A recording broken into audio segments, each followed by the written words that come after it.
Good morning. আমরা এই মুহূর্তে দাঁড়িয়ে আছি দলমা ওয়াইল্ড লাইফ স্যাংচুয়ারির মূল প্রবেশদ্বারে। এবার আমরা ভেতরে ঢুকব এবং চারিদিক ঘুরে দেখাবো। এবং এই প্রবেশ পথের ডান দিকে ঢুকবার আগেই রয়েছে ইনফরমেশন কিয়স্ক কাম সুভেনির শপ। এই যে সামনে আমরা দেখতে পাচ্ছি, এখানে ঢুকবার জন্য প্রবেশপত্র এবং নাম ঠিকানা লিপিবদ্ধ করতে হয়। এখানে প্রবেশ মূল্য 10 টাকা প্রতিজন এবং গাড়ি পিছু 600 টাকা। এখানে জঙ্গল সাফারি অ্যাভেলেবেল আছে।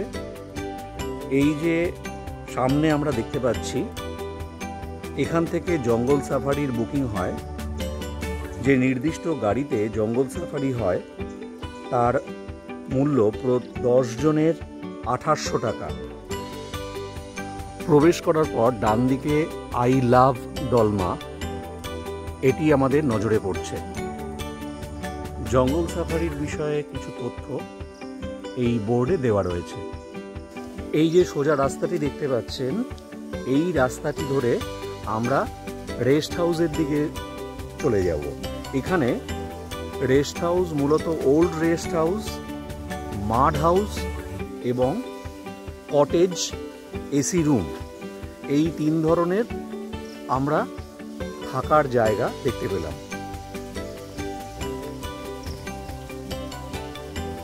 এবং এই সোজা পথই দলমা হিলটপের দিকে চলে গিয়েছে। এখান থেকে হিলটপের দূরত্ব মোটামুটি 15 কিলোমিটার। রাস্তা খুব খারাপ পরিস্থিতি এরকমই শুনতে পেলাম, যে কারণে কোর এরিয়ায় জঙ্গল সাফারি এখন বন্ধ। একটু এগিয়ে এসে এই যে বাঁ দিকে প্রথম যে রাস্তাটি ঢুকে গেল, এদিকে হচ্ছে হরিণ rescue centre, deer rescue centre. এই দেখুন, এই যে সামনে আমরা দেখতে পাচ্ছি প্রশস্ত লন এবং তার ভেতরে মাড হাউসগুলি রয়েছে। আমরা মোটামুটি 1, 2, 3টে মাড হাউস দেখতে পাচ্ছি। মাড হাউসের ঠিক উল্টো দিকে, এই যে আমরা গেটের ভেতরে না ঢুকে বাইরে দিয়ে দেখাচ্ছি, এই যে সোজা রাস্তাটি চলে গেছে, যে রাস্তাটি ধরে এলাম, মাড হাউসের ঠিক উল্টো দিকে এই দেখুন, এখানে এটি হচ্ছে ডিয়ার রেস্কিউ সেন্টার। এই দেখুন হরিণ ঘাস খেতে ব্যস্ত। এবং সামনে আমি দেখতে পাচ্ছি, সামনে দূরে প্রচুর হরিণ ঘুরে বেড়াচ্ছে। কত হরিণ আমরা দেখতে পাচ্ছি। এই একটি হরিণকে দেখা যাচ্ছে। আর ডিয়ার রেস্কিউ সেন্টার থেকে বেরিয়ে আবার বাঁদিকে ঘুরে সোজা এবার rest house, Makulakocha rest house cottage যেখানে রয়েছে সেদিকে যাচ্ছি।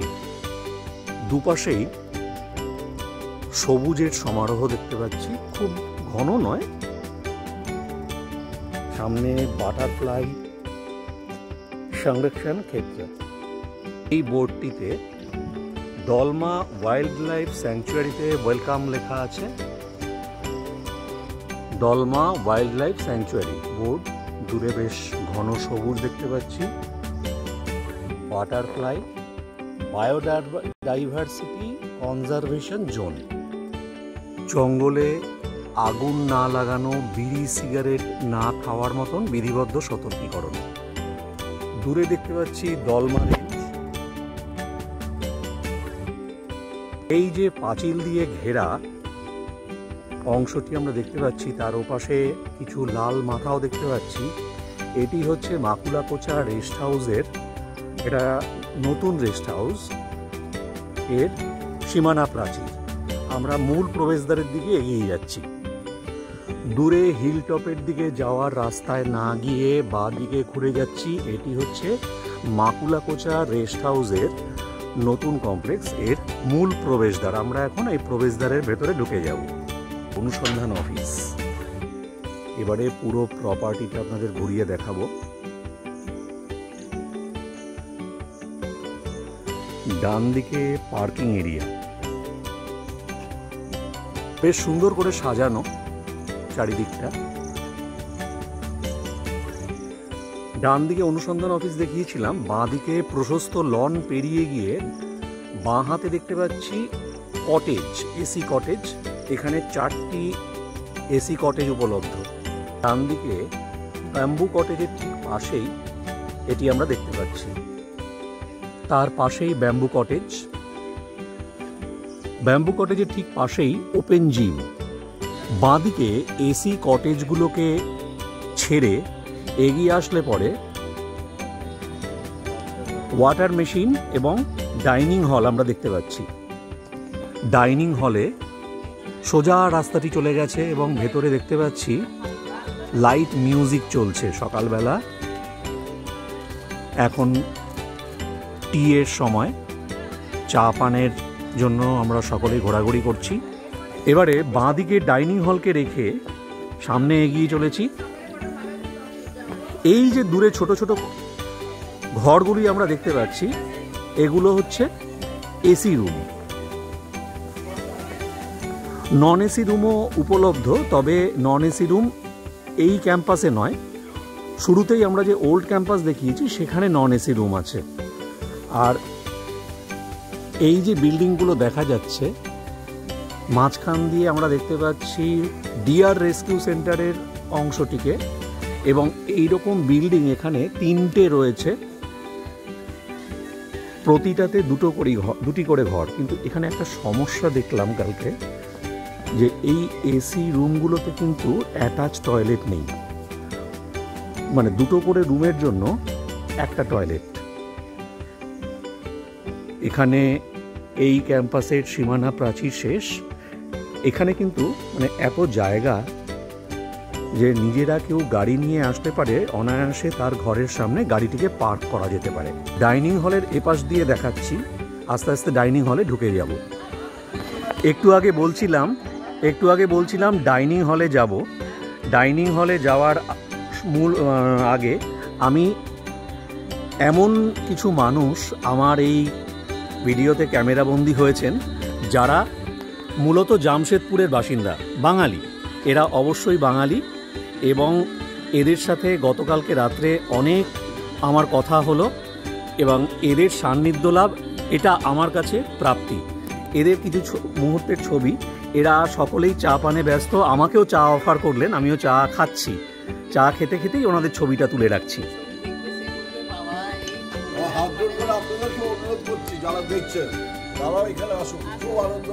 একদম সত্যি, মানে খুবই আনন্দ, সত্যিই তাই। এবারে ডাইনিং এর ভেতরে প্রবেশ করছি।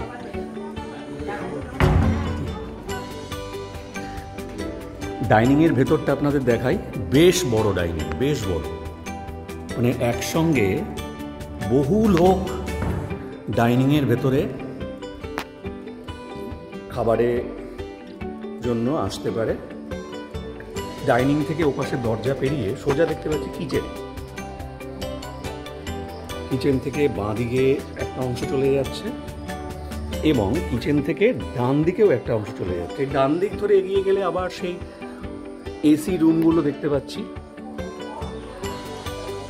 সামনে ডাইনিং এর বাইরে অনেকটা বারান্দাটা বেশ বড় সড়ো, বেশ বড়। একসঙ্গে অনেক মানুষ এখানে বসে গল্প করতে পারে, যেরকম এই জামশেদপুরের মানুষেরা বসে গল্প করছেন। আরেকবার ঘুরিয়ে দেখায় বাদিকটা। এবার এই যে রাস্তাটা ধরে আমি সোজা চলে যাব আমরা যেখানে কটেজে রয়েছি, সেই কটেজের দিকে। এই রেস্ট হাউসের ভেতর থেকে দূরে কি সুন্দর দেখুন দলমা রেঞ্জ দেখা যাচ্ছে। আমি 4-5টা একবার ঘুরিয়ে দেখাচ্ছি। গোটা প্রপার্টিটাকে আমি ক্যামেরাবন্দি করেছি। কটেজের পাশেই হরিণ ঘুরে বেড়াচ্ছে, দারুণ। ডাইনিং থেকে পেরিয়ে এসে এবারে কটেজগুলো শুরু হচ্ছে। এটি 4 নম্বর কটেজ। এখানে পরপর শুরুতেই বলেছিলাম যে 4টি এসি কটেজ রয়েছে, এটা 4 নম্বর। 4 নম্বর থেকে পেরিয়ে এসে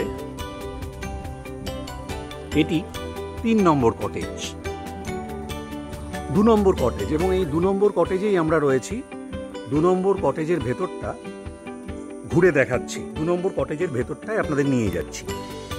দেখুন, বাইরে দুটো চেয়ারও পাতা আছে, প্রবেশ পথে দুদিকে সুন্দর বাহারি গাছ। আস্তে আস্তে ভেতরে ঢুকছি, এই ঢুকে গেলাম। সামনে সোফা, একটি সেন্টার টেবিল, এবং এই সোফাতে অনায়াসে 3 জন মানুষ বসতে পারে। ড্রেসিং টেবিল, ওয়ার্ড্রব, বাঁদিকে আর একটি সিঙ্গেল সোফা, ওয়াশরুম, ওয়াশরুমের পাশে দেখুন একটা ছোট্ট ব্যালকনি রয়েছে। এই ব্যালকনির দিকে যাব। ওপাশটা দেখিয়ে দিই, খাট, কিং সাইজ খাট যাকে বলে। উপরটি দেখুন, এসি, সুদৃশ্য একটি ঘড়ি, দেয়াল ঘড়ি, মাথার ওপর ফ্যান ঘুরছে, জানলায় সুন্দর পরিষ্কার পরিচ্ছন্ন পর্দা। এবার বারান্দায় ব্যালকনিতে যাব। এই ব্যালকনি দেখুন, কত বড় ব্যালকনি, অসাধারণ অসাধারণ।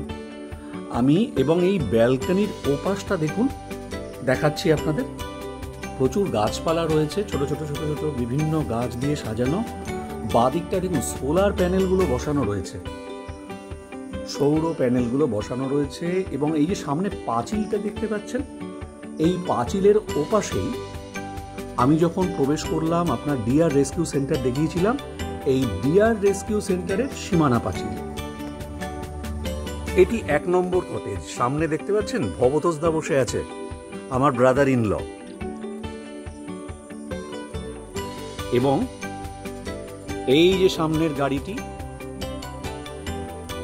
স্করপিও, এই গাড়িতে চড়েই আমরা গতকালকে কলকাতা থেকে এসেছি। আমরা কলকাতা থেকে রওনা দিয়ে, কলকাতা বলতে আমরা দমদম বেলঘড়িয়া থেকে রওনা দিয়ে এসেছিলাম।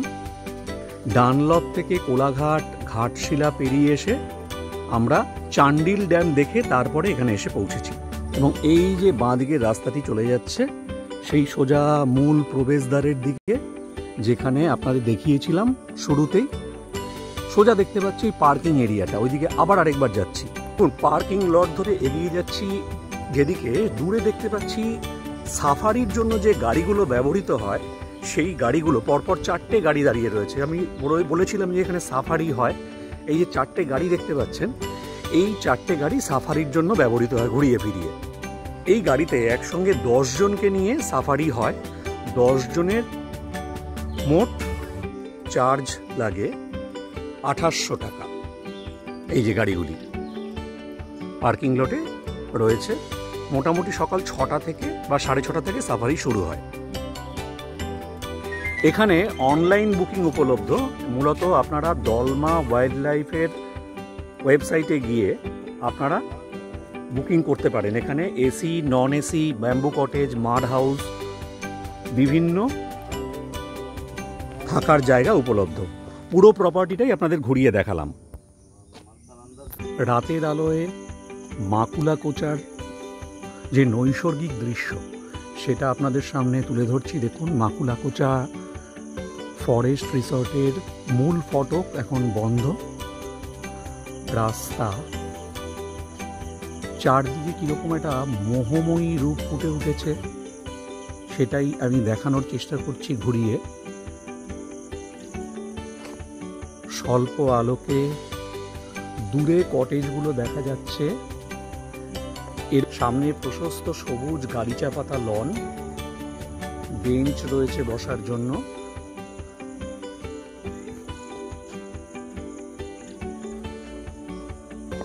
রাতের আলোয় সত্যি অপূর্ব সুন্দর দেখতে লাগছে। এবং সবচেয়ে মজার ঘটনা, চারদিকে হরিণ এবং খরগোশ ছুটাছুটি করে বেড়াচ্ছে। যদিও এদেরকে আমি ক্যামেরাবন্দি করতে পারলাম না।